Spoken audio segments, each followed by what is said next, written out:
This is a Film Stories original podcast.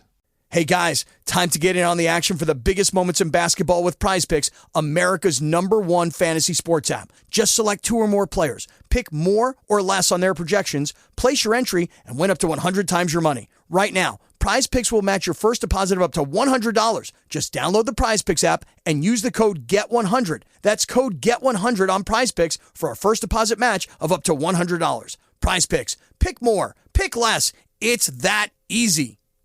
So, I mean, we gotta get in touch with Skinner for his unofficial channels page. What would you use as a signal for him? I would totally put, like, a bottle of Mr. Clean in my window. That's a good one. Yeah, I think I would go with one of those fancy portraits of a bald eagle and just, like, set it up in the window. I think that would be good. That's good. I think I would go for a pair of underwear, like white underwear, like tidy whities. Over the lampshade? Over the lampshade. or it could be on a laundry line or something outside the house. Yeah, or you stick it on a flagpole and just stick it out the side of your building. Let them blow that wouldn't be obvious at all. But okay, so the question is, would he actually come for underwear? I mean, putting it another way, would he actually turn up if you hang out? I think it depends on if they were his.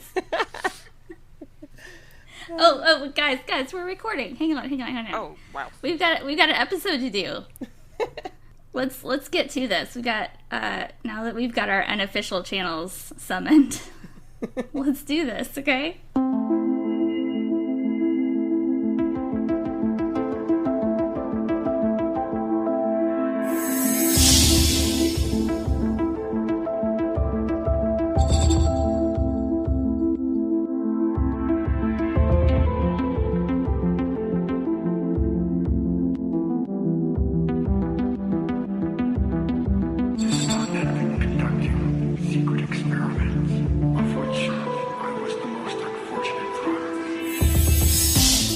Welcome to the X-Cast. The truth is in here. I'm your host, Sarah Blair, and I'm in love with Assistant Director Walter Skinner. Spoiler! Spoiler alert! For this Skinner extra special episode that we're doing, we're going in depth from seasons 1 through 3. We're talking all about our Skin Man. And I've got my unofficial channels open and in touch, and we have our X-Cast agents, Paige Schechter and Clara Cook, here to talk about Skinner. Hi, ladies. Hi. Hi. How are you all doing today? Good. Very well, thank you. So should we just go ahead and dive in? I've been looking forward. I've been preparing for this all week. I'm so excited for this episode. I feel actually like I've been preparing for this for longer than that, because Skinner's my favorite character. You're kidding. I know. It's a surprise, isn't it? God, didn't know that. I thought we could start off with just talking a little bit about Mitch Pileggi and how he got the role, and kind of like, Walter Skinner. Let's try to talk about, what he's got going on before he even gets to Mulder and Scully in the X-Files, and how it leads up to him being in charge of them. So, out of 217 episodes of the entire series, plus the 2 movies, Skinner appeared in 91 of them. So, less than half. Barely less than half. Plus he was in the 2 movies. Except, was he really in I Want to Believe? Does that count? I mean, I think they could have used him a little bit more in that movie. It counts. It's so great when he shows up. It's like, yes! It is the greatest scene in the whole film. I'm not biased at all. And he hugs Mulder, so I feel like the hugging is, should be the primary part of the movie, to be honest. Yes. It's an important scene. Yes. It is so important. I don't know. I feel like he's underused in the whole series overall. I think there could have been a lot more of him, but I'm happy with what we got for sure. So let's dig in and talk about the enigmatic Walter Skinner. Do you feel like he earns that moniker more than Scully does? Does he earn the moniker of enigmatic? When in reviewing the episodes, for this podcast, I think he's more of a straight line than it may appear on the outside. I mean, and we'll get into this pretty quickly, but at the beginning he's sort of a block, and he's being literally watched over his shoulder by cigarette smoking man. But he pretty quickly, this man has a mind of his own, and so kowtowing to whatever a cigarette smoking man is telling him is not really the way he's gonna play it. And I think he becomes more of an ally quickly. He picks and chooses what his battles are, but he knows right from wrong. I think in seasons 1 to 3, he's not all that enigmatic. I think he becomes more enigmatic actually as we learn more about him later in the whole series of all the episodes of the X-Files towards the end. But I think in series 1 to 3, he's much more. It's played much more straight, and I think you sort of think you're supposed to think sort of what you see is what you get. I think you're supposed to think that he's being pressured from above, and then obviously he's being pressured from below by Mulder. So, as a middle manager of my own job, I can kind of sympathise with that. He's like trying to protect Mulder and Scully, but he's also sort of squeezed by the people above, so he can't really do a huge amount. But he does pretty well with the limited power that he has. So I think later on when we learn that he has like a wife and his middle name is Sergei, and he has this sort of relationship with people like Vietnam veterans and all that sort of stuff, I think he becomes more enigmatic then. But in seasons 1 to 3, it's played very straight, I think. Well, yeah, I'm excited to talk about this because I think there's a lot there that is under the surface, and a lot of his words have double meanings.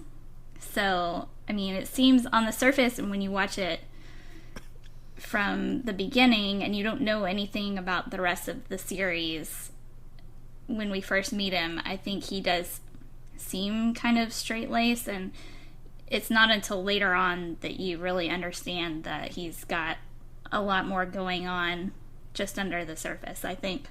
On the audio commentary for Memento Mori, Frank Spotnitz explains that, like so many of the supporting characters in the X-Files, Mitch Pileggi's rise on the show was completely unplanned. It was solely due to his strength as an actor. He came on and nobody knew that he would become such an important part of the show, but he was so good that we writers felt inspired to continue to bring him back and back and back. And he really has become a third lead in the TV series. So do you agree with that, Clara? Do you think he's definitely important to the show? Yeah, without a doubt. He's both a support to Mulder and Scully, but also he's almost a bit like a father figure. Or in some scenes, especially in season 2, he's a little bit like a teacher, and Mulder's like this like sort of naughty pupil. But yeah, Mitch Pileggi's acting is really brilliant. He's quite subtle sometimes in the way that he acts. So his facial expressions can change. Just a little bit, which kind of indicates like two different emotions, sometimes conflicting emotions, without really having to say any dialogue. And I think that's probably quite hard to do as an actor. And I think he does a really good job. He's also got this like physical presence as well. So he's sort of sitting behind his desk or towering over his desk while Mulder's sitting down. He's got this sort of big physical presence in a room, and I think that's really effective. And it's also nice to see him kick people's ass. Yes, and I know Mitch Pileggi's father was in the State Department for his job and had, or Defense Department, some kind of government job like that. Yes, and, he was operations manager for a Defense Department contractor. Yes, so I know. I can only imagine that he got a lot of that from his dad, and that probably helped inform his character quite a bit.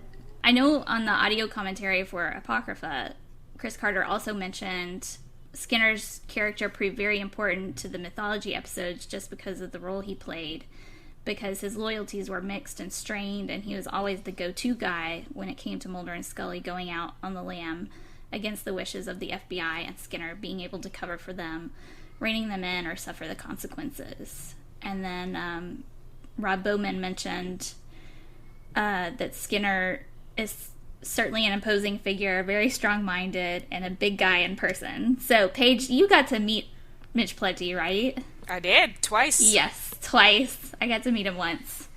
So nice. He's salt of the earth. Right, exactly. So I don't think there could have been anybody else to play Skinner, for sure, in this series. And also, he got called back a couple of times to read for different parts. Like, they liked him, but they weren't really sure where he was going to fit in. I know that there was a little bit of question as to who he might end up playing, but I'm glad it turned out well in the end. We all know how nondescript the FBI superiors were before Skinner showed up, and like Chief Blevins, Chief McGrath, they didn't leave much of an impression. But Mitch has talked about this many times in print and in appearances. The last time he went to an X-Files casting session, he had a chip on his shoulder, and he said, "In the complete X-Files, I went into the audition with a little bit of an attitude because I had been in and hadn't been cast, and that's exactly what they wanted for the character." So what he later found out was that because his head had been completely shaved before, they thought that was too severe for the show, and so when his hair grew out a little, that's when Rick Milliken, the superstar casting director of X-Files, who always wanted to put Mitch into the show, said, "This is our guy," and they did, and it was good. Yes, and it was good. So, Paige, you're in charge of season 1, right? So there's only one episode of Skinner in season 1. I do have some wind up into that. Yes. Okay, go for it. Continue, please. So it was perfect casting in more ways than one, because Mitch Pileggi got to draw on his personal experiences, and you mentioned his dad, the operations manager for a Defense Department contractor, and Mitch also worked for some defense-related companies in the Middle East before he returned to the United States and started his acting career. And according to the official guide for the X-Files, he was in Turkey during 2 coup attempts and was one of the last Americans to get out of Iran before that government fell. So this was sort of, kismet in some ways, I think. When you're doing a full series rewatch, it takes so long to get to Skinner's introduction. It does. Doesn't it? It's like, where is he? And I think it's funny that we know more about Eugene Victor Toombs than we do about Mulder and Scully's boss at that point. Well, okay, so when do you think the switch happened? Because, when we first, in the pilot, we meet Blevins, and he's a section chief, which is way down the line. And then Mulder and Scully, in doing the X-Files, they get placed under Skinner's direct supervision, and he's third down from the top. Assistant director is kind of a big deal, because above that you've got executive assistant directors. They're all kind of on the same level, and then above that you've got the deputy directors and the administrative team and the director. So he's pretty high up, and I don't know exactly what kind of branch Skinner was in charge of, because each of the assistant directors have their own branch. I would guess it was somewhere in the criminal branch or something like that. But yeah, it's kind of a big deal. So Mulder and Scully are, by being directly under his supervision, instead of just a section chief or an operations chief, it's pretty high up. So the X-Files are kind of a big deal, even though they don't really talk about it that much. But there's a reason why they're well known in the FBI, Mulder and Scully, because, these cases are getting investigated at a high level. So they don't even mention his name in Toombs right away. Paige, tell us about the scene when we first meet him. Okay, so I think that when Mitch was able to get through the mouthful that they gave him, they knew they had the right guy for the job. because he's displeased and he's railing about irregular procedure, untenable evidence, anonymous witnesses, and inconclusive findings aggravated by vague opinion. That is a mouthful. He asks Scully whether she thinks she and her partner should be held to different standards than the rest of the Bureau, and he says, maybe your mind has become too open. Of course, he's saying all this with the cigarette-smoking man literally puffing over his shoulder.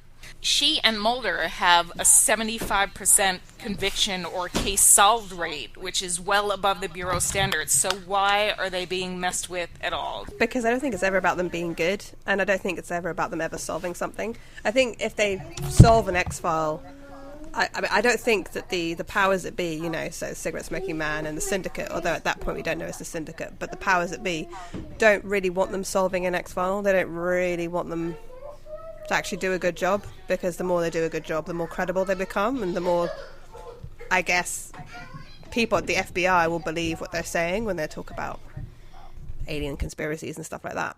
So, in a way, it's not really about Mulder and Scully actually doing a good job. It's about discrediting them again and again and again. And I think Cigarette Smoking Man tries to use Skinner to discredit Mulder and Scully. But Skinner is his own man, you see, so... And I think Skinner's actually kind of enticed by the work that Mulder and Scully are doing. He's not going to do it himself, and that's made clear, isn't it, throughout the series, but I think he's intrigued. I always get the feeling that even though he acts a bit exasperated, sometimes I think he's kind of excited when Mulder comes to him with a report of something truly strange. Do you know what I mean? Right.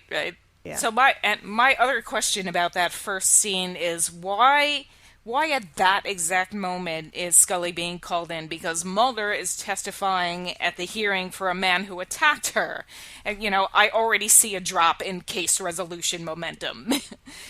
They're not taking care of the case they already solved. But I think it's supposed to put us on guard a little against Skinner, because if he walked in and he was sugarcoating everything, first of all, I'm not sure we would believe him. We would kind of think he's up to something because this is going too well, He wouldn't have earned their trust or our trust. Yeah, I mean, we're not supposed to trust Skinner right away. He's an ally, but he's also not a complete ally. And... it's television. It wouldn't be good drama if we totally believed Skinner and Skinner gave them whatever they wanted. And I think you're also supposed to think Skinner does have pressures above him. So, he it's his job to make sure that Mulder and Scully investigate what they investigate within the rules of the FBI, within procedure, and they follow policy. But also he's being pressured, I think, by people above him to sort of keep them from being too successful.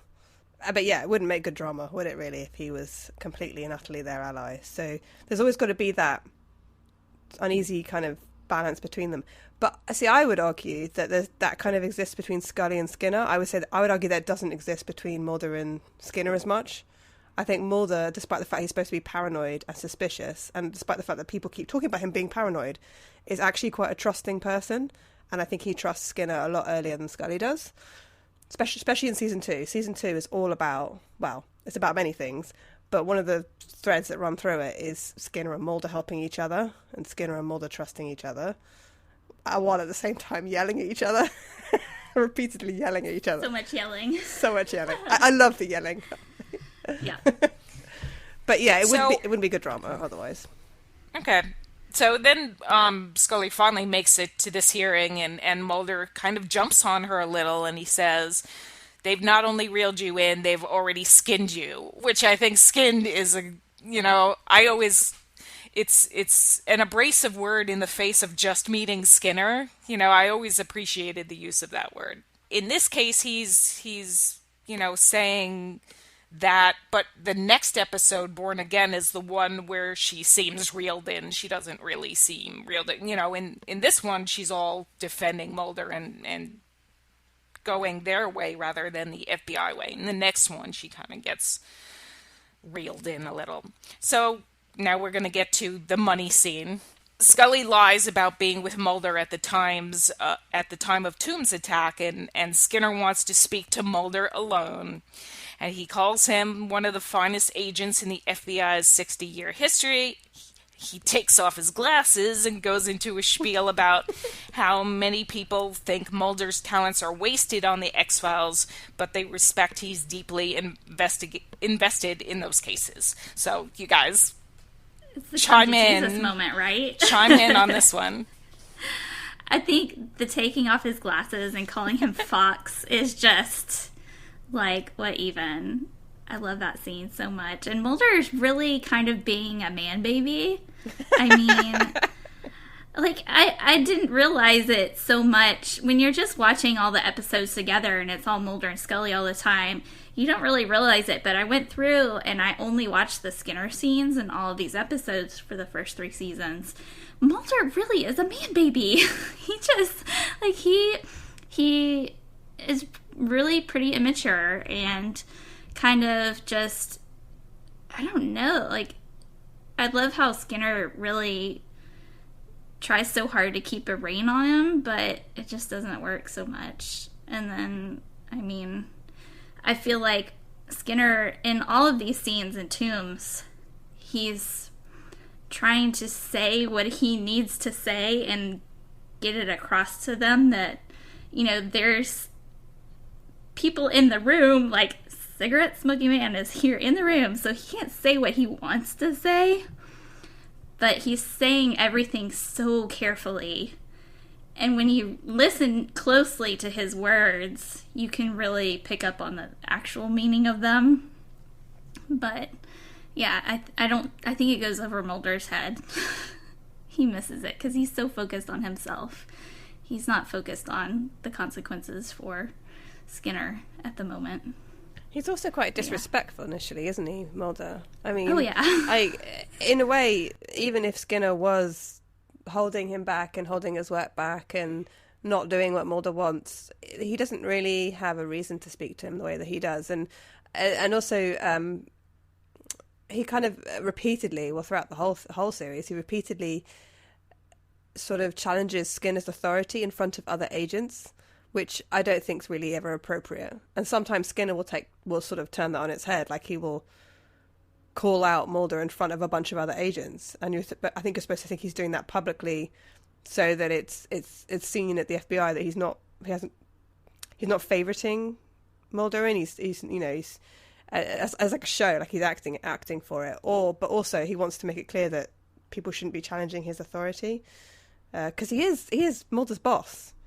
You know, so he's not totally off base when he points out that Mulder is acting inappropriately by disregarding directives, and then he gets Scully, you know, to do inappropriate things as well. And like Clara just said, he's the boss and he has his orders, and Mulder and Scully have orders from him, and there's a procedure that should be followed. And because we're so much in the Mulder and Scully vein, we're like, well, what are you talking about? But you can't just go off willy-nilly and do whatever you want. You have a job. This isn't, you know, your detective firm. Yeah, they're not private detectives, are they? They're in the Federal Bureau of Investigation. There are rules, and, you know, Mulder is famous for not going by the book, and his unconventional investigations, while that's successful, it's not necessarily going to be able to help him in the long run. And I wonder if Mulder and Scully had been more like Skinner and had paid closer attention to what he was trying to do and actually tried to get to know him a little bit better, I wonder how things might have changed for them in the X-Files and how things might have been different in their investigations. All right, let me wrap up season 1 by just giving you a Mitch quote. He said, in the complete X-Files, initially he was there to be pretty much a roadblock to what they were doing, and eventually because of who he was and his nature, he understood what was happening, that these two were being dumped on and railroaded. Yeah, I would agree with that. I think that's true. Yeah, definitely. He definitely changes his tune from like season 1 to season 2, and then in season 3, he's much more supportive, isn't he? Yes. All right, so we're ready for season 2.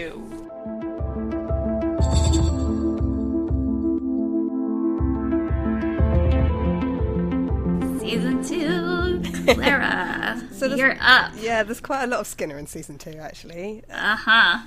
So he first appears in Little Green Men, and he's not really an ally, but he's also not really an enemy. And part of that is because Mulder's gone missing. Well, he's gone to South America. I think it's South America, isn't it? To go and investigate the station where they were just recording the sounds from space, which obviously supposedly recording sort of alien contact. And there's a really good scene in this episode where he's talking to Cigarette Smoking Man, listening to a recording of an interview that they've done with Scully to try and figure out where Mulder is.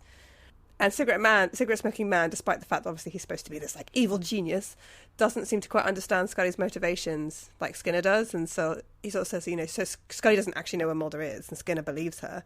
And Cigarette Smoking Man's like, well, why do you believe her? And he's like, well, she wouldn't sound so frightened if she knew where he was, because she's worried about Mulder. So I thought it was quite interesting that he understands Scully's motivations early on. Like, he understands that her loyalty is completely lies with Mulder, and she's actually going to do whatever it takes to, I don't know, work with him, find him, keep him safe, that kind of thing. He's definitely being pressured by Cigarette Smoking Man, though. Yeah, he's a good investigator. I mean, he's a assistant director for a reason, I think. I would like to know more about his life in the early days of the FBI and how he got to his position. I think that would be a great TV show. Yeah. But, young Skinner. Yeah, and I like when in that episode when he's got the Cigarette Smoking Man in there and he goes, I don't smoke. And I feel like that's where he's like looking directly at Cigarette Smoking Man, and he's like, I don't smoke. And that's another one of the things that I love about, like, that's his double speak, where he's saying the words, I don't smoke, but really he's saying, I'm not on your team and I'm not going to play like that. So, yeah, and in this episode, later on, he does actually throw Cigarette Smoking Man, or he tries to, throw him out of his office. So he's telling Mulder off for leaving his assignment, which was basically crappy surveillance assignment, and he sort of reprimands him for defying orders. But he also recognises that Mulder might be right about something, because Mulder sort of says, like, I could have arrested the people that I was surveilling, like, 3 days into surveilling them, and you prevented me from doing it. Basically, you're stalling me. You're keeping me on these dead-end assignments. And Cigarette Smoking Man kind of comes up and is like, you're out of the FBI, which is even more creepy now that you know that CSM is Mulder's father. But at the time, obviously, I didn't know when I first watched this. But, he's like kind of gloating over him. And I like how Skinner then kind of defends Mulder. So Skinner's going to tell Mulder off, but he's not going to let anyone else do it. Exactly. Which is quite protective, really. And then he actually kicks CSM out of his office. And then, by telling Mulder that he wants him to stay on the surveillance and keep doing that, Skinner in his own way is trying to keep him safe, because he knows that there are bigger things at play here.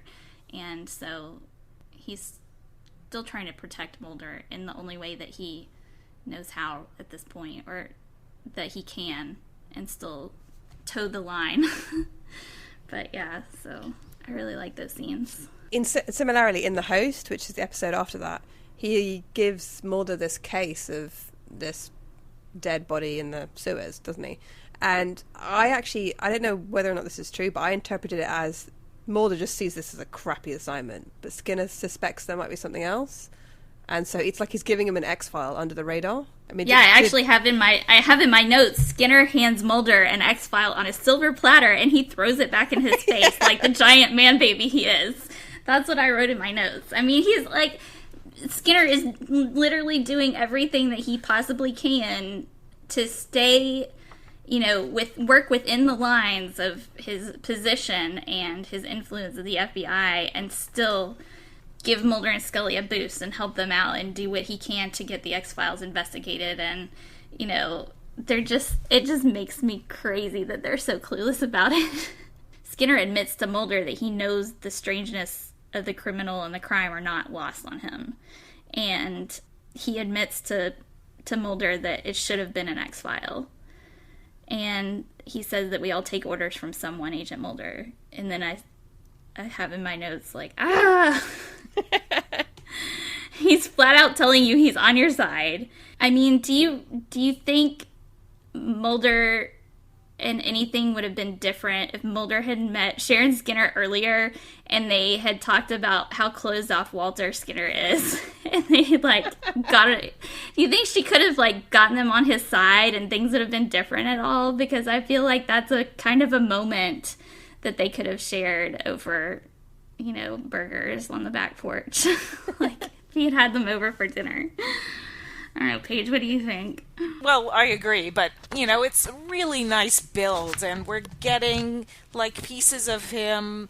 We're seeing he's smarter than his superiors that we had seen before. We're getting more from him than we were getting from them, so it's a really nice build to get there. What do you guys think of the scene in The Host where Mulder's sort of having a go at him in the doorway of his office, and then Skinner invites him into the office, and there's a whole bunch of people sitting there? Yeah. That happens more than once, I think, in the whole series. Yeah, that's a common occurrence. With Scully, too, you know, that they start going off because they're so mad at him, and then he's like, welcome into my office. Please see what's going on here. Do you understand why I'm saying the things that I'm saying? Because there's an audience, and I have to say the words and hope that you understand, which clearly you do not. But, oh, yeah. Also, yeah, I love that scene. Also, the scene later on in this episode where, I mean, is there a sort of, like, is it sort of standard for the FBI to have, like, in the FBI to have meetings where the boss reads the report and the agent just sort of sits there and watches his boss read his report? Because Skinner's reading through the report and Mulder's just sort of sitting there, and I get the feeling that's been going on for quite a while, for like at least 20 minutes, maybe half an hour. And surely Skinner would read the report that Mulder submitted, and then they would discuss it afterwards or something. But it's like he's reading it while Mulder's sitting there, almost like a teacher. Do you know what I mean? Like he's like, and Mulder's sort of sitting there fidgeting. That doesn't seem like standard FBI procedure to me. I thought maybe Skinner's kind of doing that deliberately. It might be, yeah. That would make sense, that he's sort of having him report and, you know, keep him in line. Maybe that's his way of keeping him in line. So, after The Host, we have Sleepless. And in this episode, I don't think both Mulder and Skinner are acting like they don't really trust each other, but Skinner still helps Mulder, and Mulder still goes to Skinner for help. There was a weird bit where Mulder sort of says, oh, I had a source, but he's dead, or whatever he says. And Skinner looks a little bit guilty, and I was wondering, sort of, does Skinner feel like anyway responsible or sort of sad about Deep Throat's death? But then I was kind of unsure how they are connected. I didn't think they'd actually ever meet each other, or maybe he would just hear about it in a report or something. I'm not sure, but I did notice that, and I was wondering about that too. I was actually going to ask you guys about that. I wonder if it's just that, I mean, because in Tombs, you know, Skinner says you have all these, he knows about Mulder's contacts. And he's like, 1,000 contacts in Washington aren't going to be able to save you if you don't get in line or whatever. And I think even if he doesn't know who Deep Throat is or about Deep Throat, I think he would know that Mulder has contacts. Because Skinner's got his own unofficial channels. But there's nothing to say or suggest that Deep Throat wasn't also helping Skinner at some point either. And maybe he didn't even know that he was also helping Mulder. This is why we need another show, to find out all this stuff. We need the spinoff. We need the Skinner spinoff. Because I need to know all these things. I need to know the answers to this.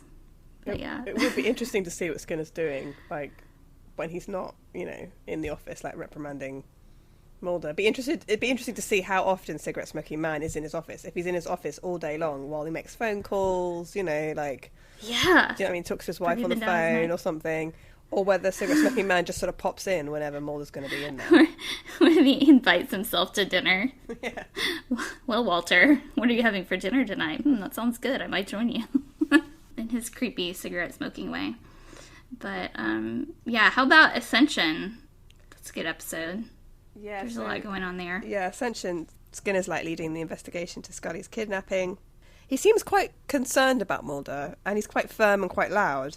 But, Mitch Pileggi does this thing where he sort of barks out something at Mulder because he's frustrated. and his voice is he seems quite aggressive, and then almost in the same sentence he sort of lowers his voice and sort of softens it, so it's like he's sort of like, I'm giving you an order, but it's because I'm concerned about you, you know? Yeah. And it's kind of sort of softer, which always makes me go, oh. What about you guys? Such a good actor. Like, do you sort of get that sense as well, or? I do, yeah, because especially from the quote, Mulder says maybe it's because I find it so hard to trust anybody, and then Skinner looks right at CSM, and then he goes back to Mulder, and he's like, I can't protect you, Agent Mulder. You've passed a point in this, it's going to be a larger Bureau matter, so that's clear to me that he's saying one thing and doing another in his head, but yeah. There's a lot of concern. There's concern for Mulder, and there's concern for Scully, and we learn more about how closed off he is later, but we know he's processing it. And then he does the best possible thing he could do at the end of the episode. He reopens the X-Files, saying that's what they fear the most. Do you think it's possible that at any point Skinner thinks that Mulder might have really killed Dwayne Barry? Because he's questioning him a little bit like he does, but I couldn't really read what his kind of thoughts were about it. I was wondering what you guys thought. I don't think he thinks that, but he's got to do it, the questioning from as a supervisor. That's what he's got to find out everything he can about what happened. I'm not so sure that it isn't Mulder's fault, because I didn't see Krychek do anything, and I saw, Mulder shake the stuffings out of him. Yeah. Well, didn't he say that it's poison or something? Well, he could have he insinuated it could be poison, but we saw Krychek talking to Dwayne Barry. We didn't see any evidence of anything else. He wasn't touching or, whatever. Mulder was physically abusing the guy, and he thinks he's not responsible at all for his death. I would have a guilty conscience personally. But like you said, I think, Skinner, I think even if Skinner does or doesn't believe it, I don't think that he wants to believe that Mulder would be capable of something like that. But it is about Scully. And honestly, I don't even know if Skinner had been in the room with Dwayne Barry alone. Would he have not done the same thing? I don't think so. I think he would have been rough with them. That's probably true. But now I have a picture of a poster in Skinner's office that says, I don't want to believe. He seems quite unsettled in this episode, especially when Skinner talks about, when Mulder talks about Krychek. He seems quite unsettled and he almost believes Mulder almost right away, doesn't he? Well, he sort of questions him a little bit, but I was quite surprised how quickly he sort of believed Mulder when Mulder was like, Krychek is on the side of the devil, So I was quite surprised about that. I was wondering if CSM put Krychek into position through Skinner, if that makes sense. Like, if CSM came to Skinner and was like, you have to have this guy be the assigned. And so that would make a lot of sense if he felt guilty about that, because I think he would blame himself in part for Scully's abduction. If he did what he was told, he's technically following the book, if CSM is supposedly his superior somehow, or influencing him somehow through these unofficial channels, why wouldn't he have been the instrument to get Krychek into place? So he knows now that Skinner knows that he himself is now a pawn, and that's not okay with him. It really bothers him, I think. And so I think that's where that guilt comes from.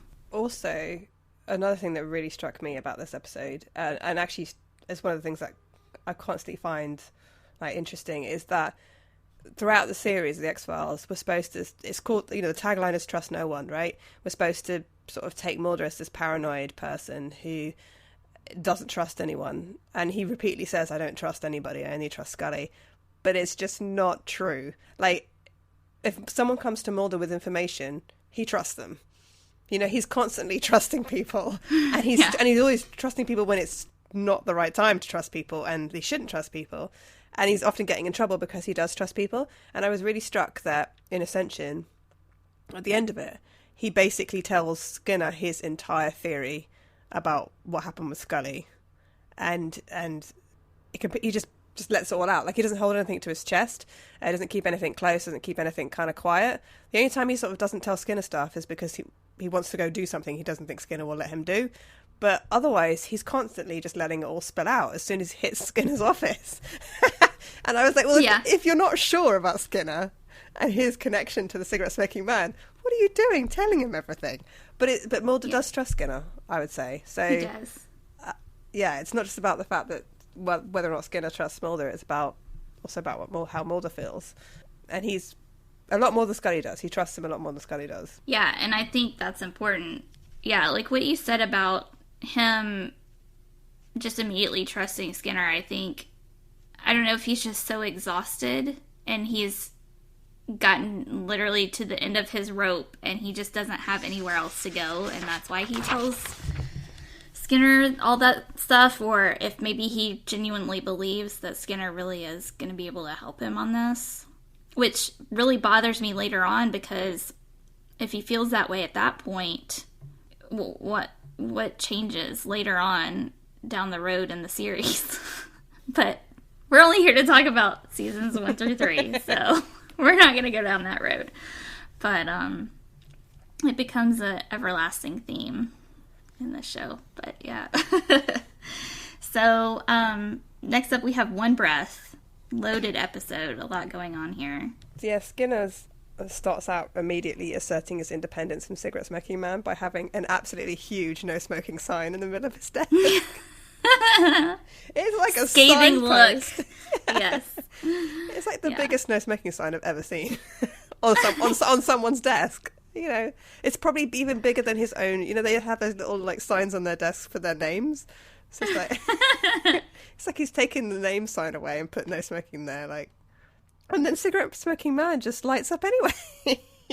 So I really felt like Skinner actually really wanted to find out what happened to Scully. So what did you guys think? Do you think he really wants to know, doesn't he? I love, and this is a recurring theme, especially in season 2, how he says point blank he won't help, and then he helps.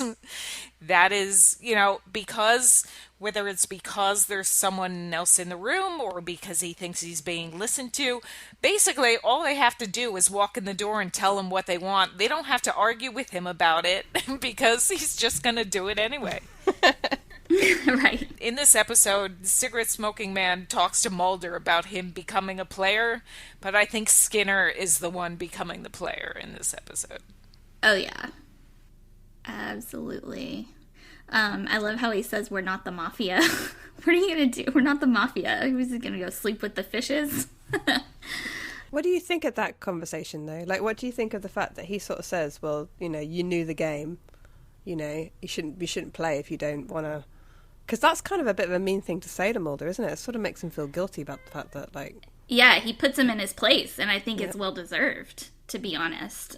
He flat out says, you're as much to blame in this as Cancer Man. If you knew the consequences and you got Scully into this, and, it wasn't... I think that between the two, he admires Mulder's drive, but he respects and cares about Scully more. I think he's protective over Mulder, but I really think that he is more looking out for Scully for her sake than... He's looking out for Mulder for the sake of Scully, if that makes sense, more than Mulder. I think he's looking out for them both. I mean, he really respects Mulder for the brain power that he has and the drive that he has, and maybe even being able to be open where Skinner is not. Maybe he respects that ability that he has to do that. But he's a gentleman, and also he's probably doing a little bit of I must protect my female agent thing. And he does talk about that when he comes to Mulder in the basement, and they have that conversation that Mulder...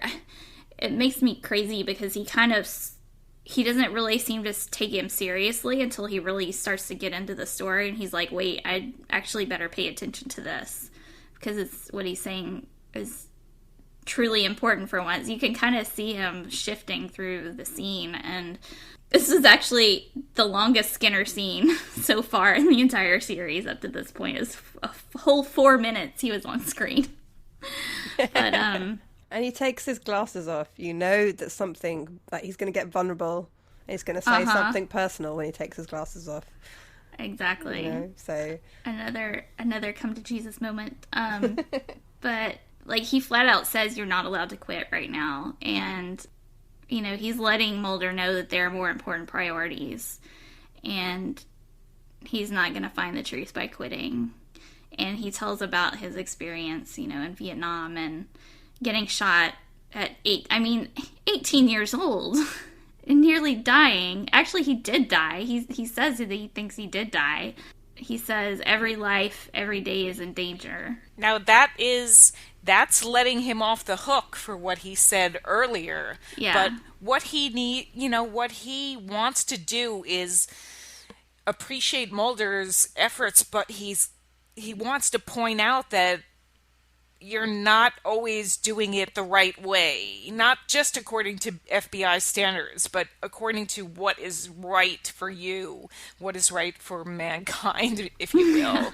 You know, he lets him off the hook after he punished him a little, you know, not like with a strap or anything, but he admonished him, and now he's saying that just be aware of these things when you do these things, that you could have consequences like what happened to Scully. In the pilot episode, we get Mulder telling Scully about his sister and how he believes that she was abducted. Now this is kind of Skinner's moment to explain himself and why he's doing what he's doing. And I hate that it comes so late. Like, why couldn't we have gotten this earlier? But, I mean, that's frustrating. But how do you think that his experience and his Vietnam, this thing that he tells Mulder about, how do you feel that shaped his search for the truth? Like, Mulder's on his own quest for the truth. What do you think that Skinner sees is the truth? And how do you think that his personal experiences with the supernatural shaped how he's going about his life and what he's trying to find out? From what he says, is that it's something that he's frightened to look into. So I'm not sure he is really on a quest, supernatural wise. I think perhaps maybe he says he lost his faith really in Vietnam, doesn't he? He signed up because he really believed in the cause. He believed in his government. He believed in his country, and he sort of lost his faith really in all those things when he was about 18, which is quite young to lose sort of faith in that belief. And he also had this out of body death experience, and he shot this little boy. So it's a lot to deal with. It's almost like it's quite a lot of trauma, to be honest. And so I think for him, and because he is so closed off, like you said, I think for him a lot of it is fear of having to deal with those memories, having to deal with that situation, having to think about whether or not there was a supernatural experience and how he survived and that kind of thing. Whereas Mulder's not frightened. Mulder's frightened for Scully's safety. He's frightened of losing Scully. He's frightened of losing the X-Files. He's frightened of never finding his sister. But he's not frightened of exploring the paranormal or exploring his feelings about it. He's very impulsive. He's very emotional. Skinner's very reined in, much more sort of restrained. And I think that in that scene, you really get the sense that Skinner admires Mulder for his freedom, really, in going out and investigating these things. So it's almost a little bit like it's a switch, because in previous episodes he's been very much in a position of power, position of authority. By going down to the basement, he's coming down to Mulder's level. By taking off his glasses, he's sort of taking off the mask that he wears as the assistant director and revealing himself to Mulder. And what he reveals is that Mulder is the one who's going to find the answers for Skinner, if that makes sense. Mulder is the one who is perhaps maybe braver in this situation, and he sort of admires him for it. So it's almost like a show of vulnerability, which I thought was really amazing, actually. And I agree with you, it hasn't really... Why we didn't have it before now, but it had to happen around the time that Scully isn't there, because Mulder doesn't need that kind of bolstering if he's got Scully. Do you know what I mean? He doesn't need Skinner to say this stuff to him, because Scully would never let him quit. So, yeah, Scully has to be either gone or in danger or something.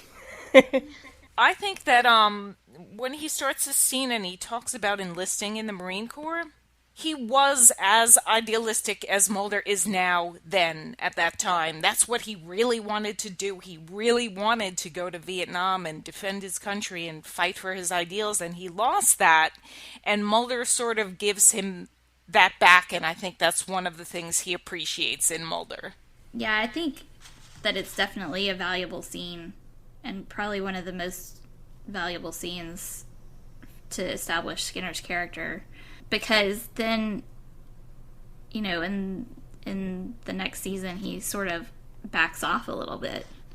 But, yeah, we'll get to that. Don't worry, guys. There is nothing wrong with your television. Do not attempt to adjust the picture.